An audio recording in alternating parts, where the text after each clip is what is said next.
Hoy kabataan, Napansin mo na ba na na parang may nagbabago sa katawan mo? biglang tumatangkad, nagkakaroon ng mga tagihawat, o kaya naman iba na ang boses mo? Huwag mag-alala, normal yan.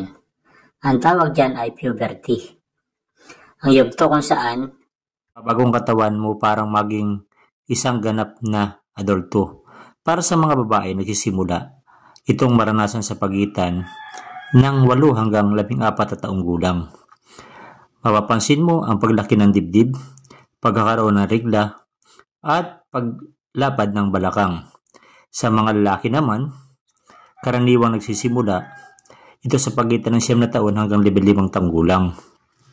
Kasama ang paglaki ng testicles, paglalim ng boses, pagtubo ng buhok sa mukha at katawan.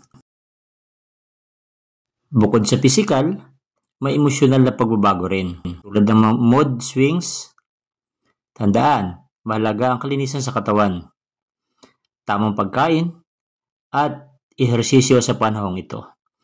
Ang puberty ay isang exciting na journey.